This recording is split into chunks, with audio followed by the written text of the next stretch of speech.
Human beings are filled with contradictions. We're afraid to speak in public, except when we're not. We love our family, except when we don't.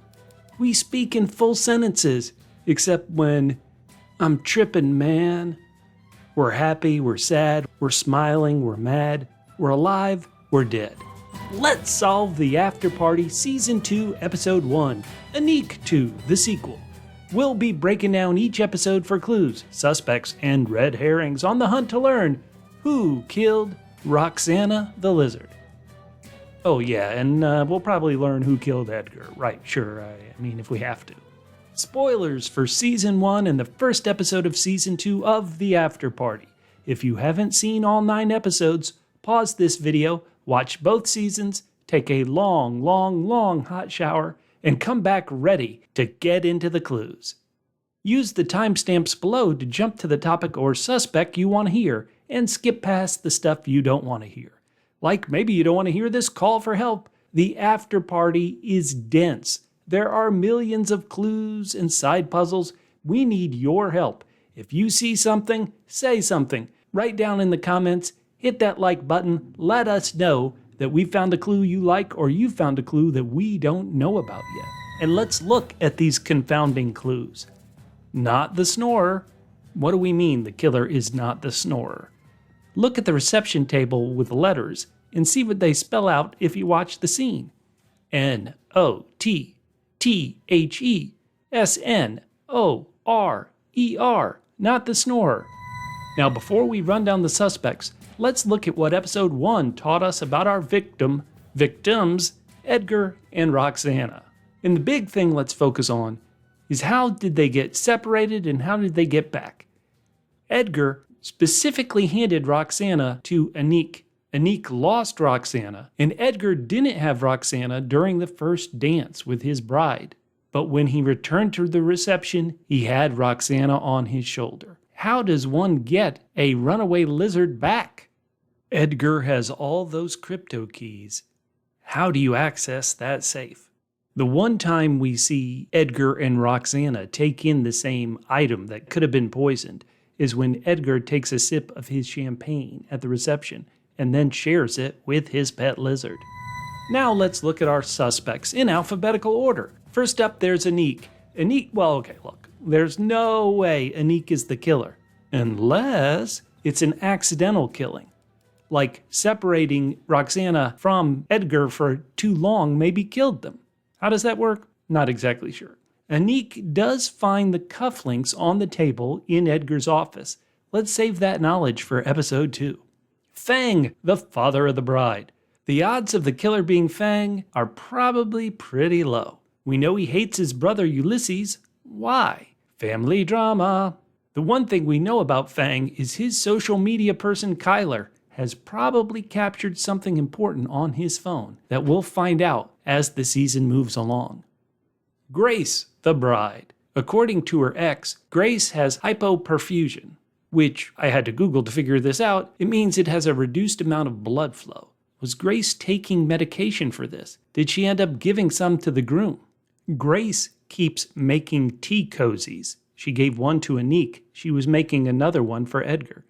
A tea cozy is a padded cover that you place over a teapot to keep tea hot. Remember that as we go into episode 2.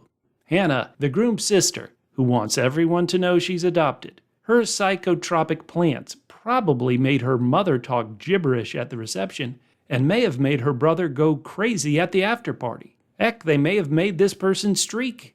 But let's look at a false clue first. At the afterparty, Hannah pulls something, probably a phone, from her back pocket, and she may hand it to Sebastian. Now, I think it's so obvious that this is probably a false clue, a red herring, but we do have to keep an eye on Hannah and her psychotropic plants. ISABEL, the mother of the groom. ISABEL tells us something very important, and that's Edgar's dad died under similar circumstances.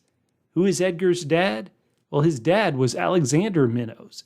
You can see a picture of Alexander Minnows in the family portrait which hangs in the living room. There's also this better picture of Alexander Minnows that you can find on Edgar and Grace's wedding website. ISABEL has some sort of close relationship with Sebastian, the best man. to where she'll listen to Sebastian and not call the cops when her son has been found dead. Isabel also displays some very odd behavior, like jumping on a trampoline, and then, being a very wise woman, she's not able to form coherent sentences in her speech at the wedding reception. Has she gotten into her daughter Hannah's psychedelic plants? Sebastian Drapewood, the better man. Roxana the lizard does not like Sebastian. He has some sort of relationship with Edgar's mom, we know about that, and he's just too damn charming. Another connection between Sebastian and Edgar's mother Isabel is that Sebastian is sitting at the quote-unquote family table. He's the only person at that table who's not a member of the family. Or is he? Travis, the bride's ex. We see that Travis is at the hotel, but when Edgar's dead body is found, he's at the house. Uncle Ulysses. I don't think he's the killer either, but he does have a problem with his brother. And this is a trick Dame Agatha Christie would have used.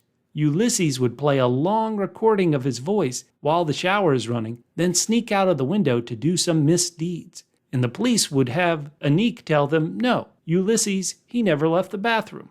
Let's keep an eye on him. Vivian, the mother of the bride. Another person we'd probably put in the least likely to be the killer column. But she does stare at her drink for an awful long time, like she's trying to see if something's in the liquid. Let's make one more note about Vivian. She changed into a new outfit from the wedding to the after party, like Aniq. Aniq left and showered and came in a new outfit. Vivian is not wearing the dress that she was wearing at the wedding or the reception, but for the after party, she's in a new outfit. Last alphabetically, we've got Zoe, the bride's sister, Aniq's love of his life. Zoe obviously has a failed marriage, we learned in season 1, and she really didn't want her sister to end up in another failed marriage.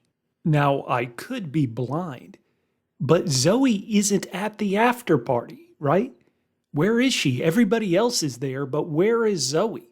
Could the show be brave enough to make Zoe the killer? Again, I think if it's an accidental killing. Heck, I think there's a chance Edgar accidentally killed himself.